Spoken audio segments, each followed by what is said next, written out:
In the last lecture we defined a way to multiply two matrices under certain circumstances, which was that the number of columns in the first matrix had to equal the number of rows in the second matrix.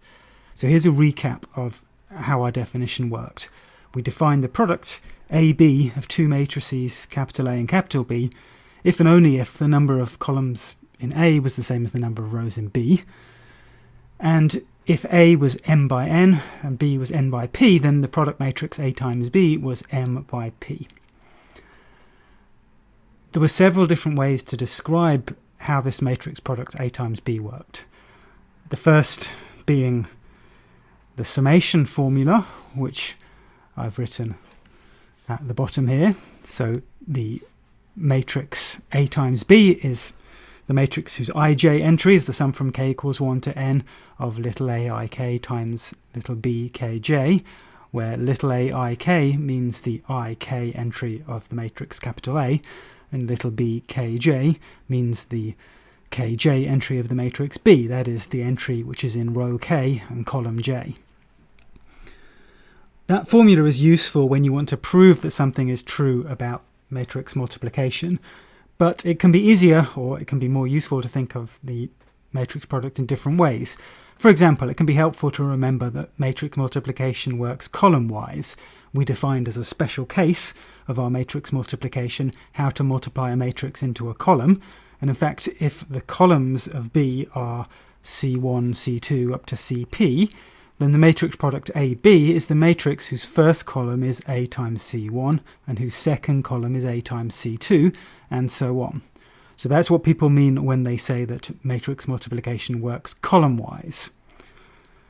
Finally, you can think of matrix multiplication in terms of rows times columns. We defined a way to multiply a row vector and a column vector when the width of the row vector is the same as the height of the column vector, and you can express the matrix product AB as being the matrix whose ij entry is Ri times Cj, where Ri is the ith row of the matrix A, and Cj is the jth column of the matrix B.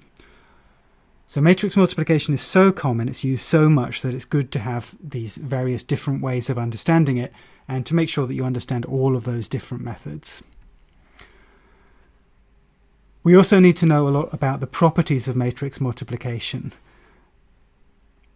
So here is a proposition summarizing some of them. It says that if A and A prime are two m by n matrices, so A prime just means another m by n matrix. It's nothing to do with differentiation or anything like that. It simply refers to another different m by n matrix. Let B and B prime be n by p matrices.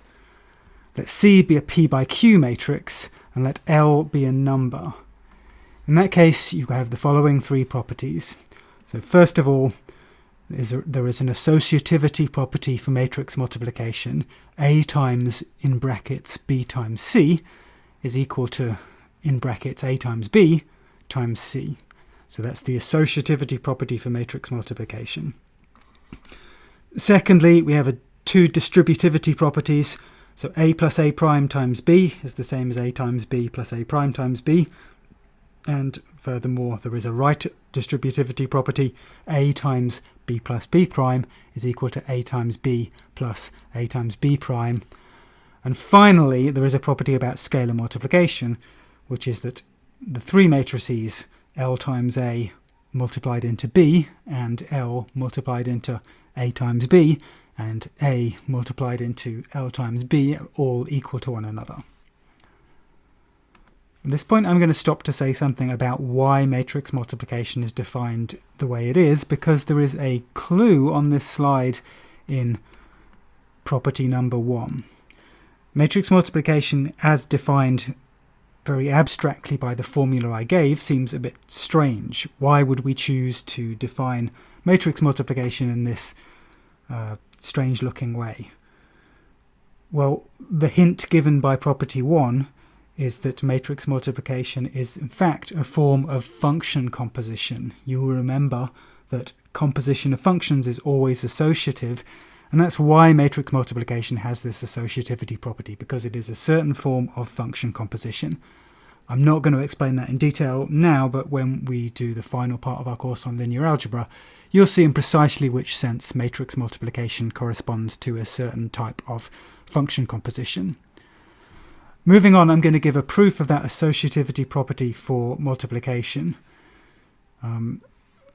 This proof will be a little bit messy. We'll have to use lots of indices. So I think what this proof really does is motivate understanding matrix multiplication in a different way, namely as a type of function composition. Because if you knew that matrix multiplication was function composition, then you would know already that it had to be associative, whereas we really have to do some work in this coordinate-wise proof of associativity. So to set up the notation for this associativity property, we have our matrices A, B, and C, and we have the notation that the ij entry of A is little a ij, the ij entry of B is little b ij, and the ij entry of C is little c ij. Then from our definition of the matrix product, the ij entry of the product A times B is the sum from k equals 1 to n of aik times bkj. So using the same definition of matrix multiplication again, the ij entry of AB times C is given by the sum from L equals 1 to P this time of the IL entry of AB times the LJ entry of C.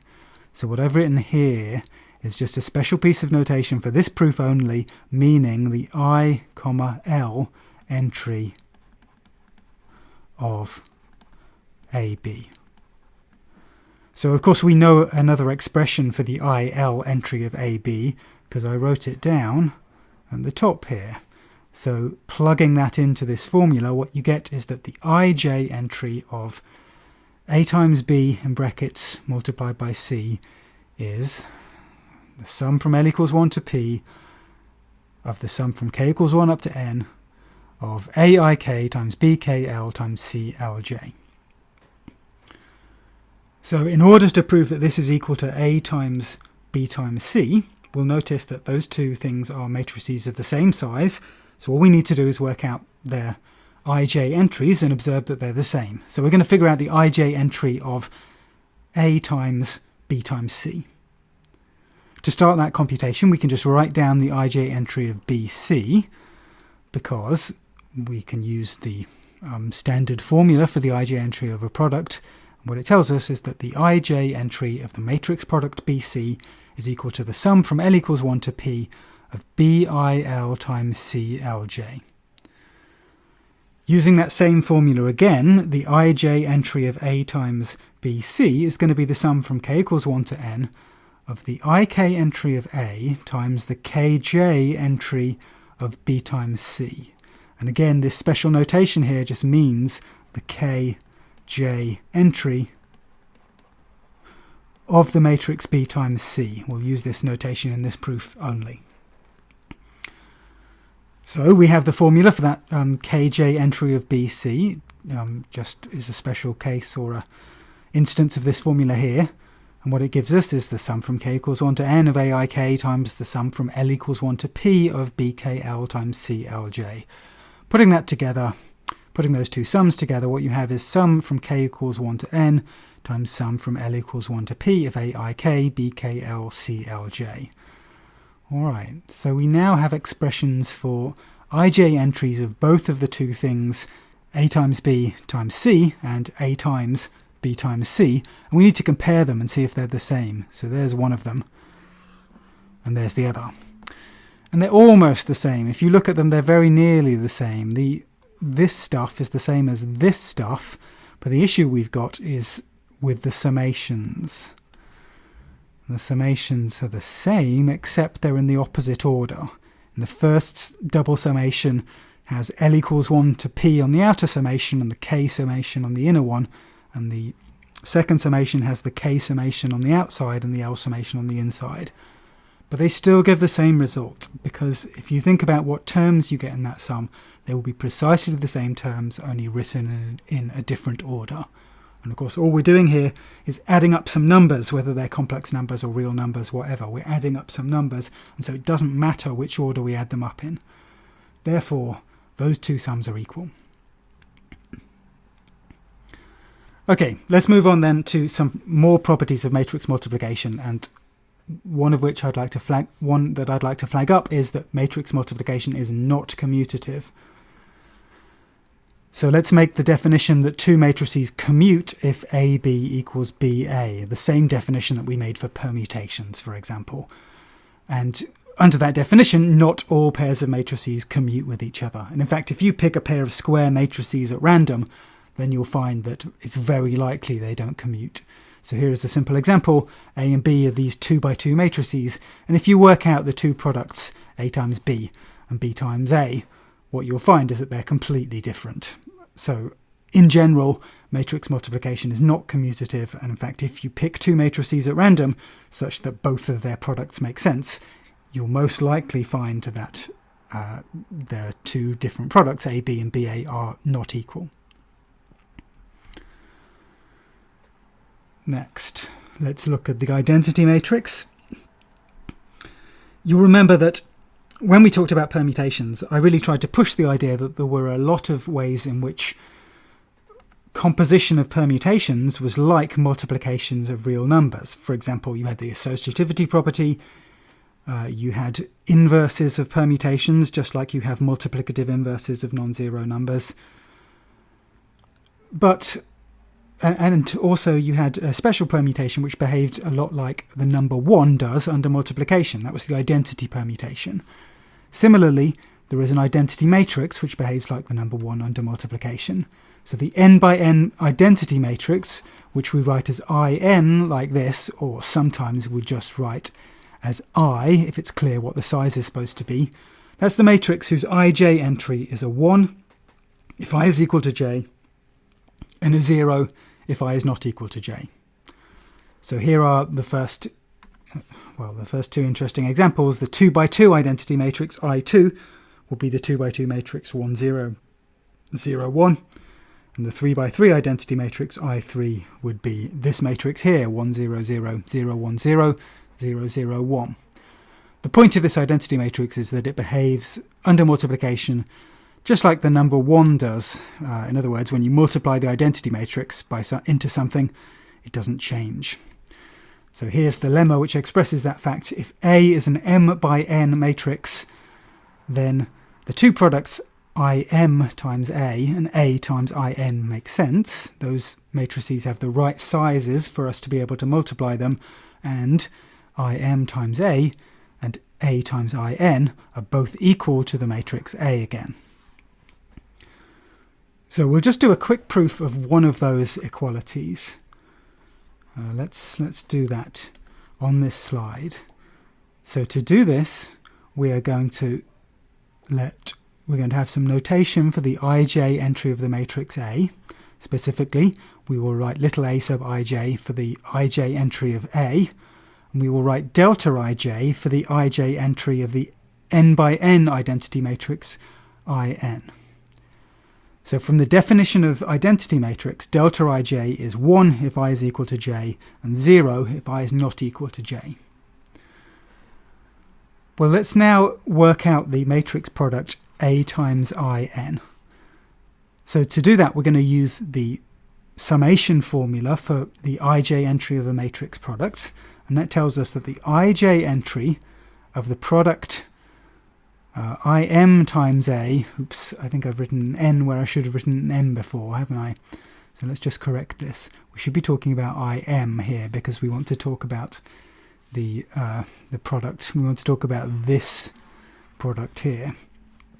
So the ij entry of Im times A would be the sum from k equals 1 to m of the ik entry of Im times the kj entry of A. So that's delta ik times akj.